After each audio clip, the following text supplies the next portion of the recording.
that. Yes. See, you learn something every day. Thank you very much, Linda. All right, the Senate could vote on President Obama's economic stimulus bill as early as today. The bill passed the House last week, but without any Republican support. Including a no vote from Long Island Republican Peter King. He's joining us right now from Seaford. So nice to see you this morning.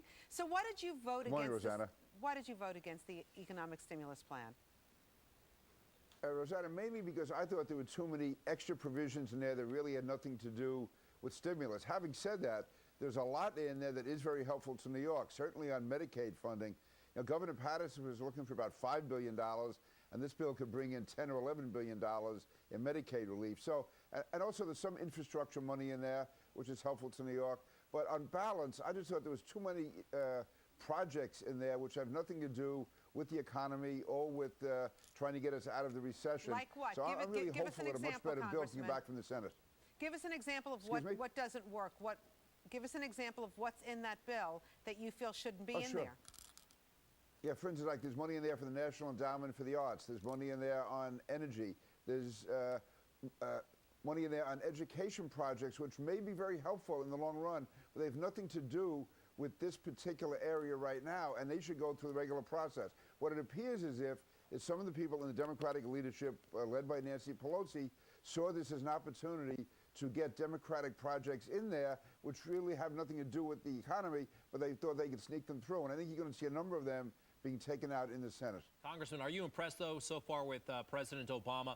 He has said explicitly that he has an open mind, that he's open to Republican suggestions. And I don't remember seeing President Bush recently go up to Capitol Hill, roll up his sleeves, and really get involved to the level that President Obama did with the negotiations last week. Yeah, I've been in Congress 16 years. I never saw President Clinton or President Bush go up to meet with the opposition party the way President Obama did. No, I think he's doing a very good job. His meeting with the Republicans last week was a terrific meeting. There was a real meeting of the minds, if you will. He certainly knows the issue inside out. I think he genuinely wants to work.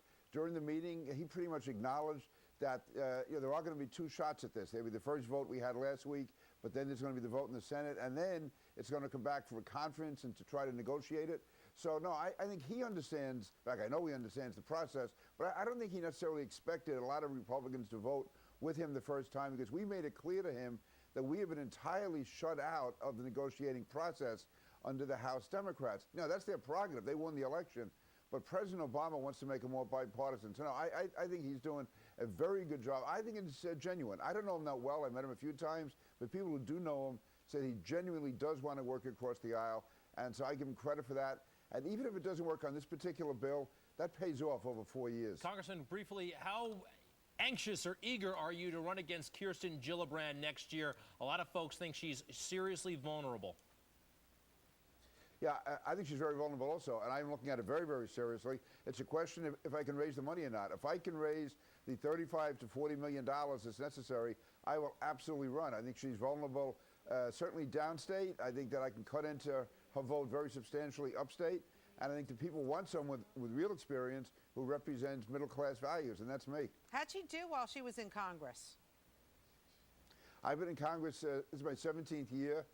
Kirsten's been in too. But during the time she was there was really nothing that she stood out for. And for instance, on issues like Homeland Security, transportation, that is so important for New York, I've been a real leader, literally bringing hundreds and hundreds of millions of dollars, for instance, for New York on Homeland Security. Congressman Peter King, thank you very much. Hope to see you again. Greg, thank you. Okay. Okay. Thank you, Rosanna. Let's get a check.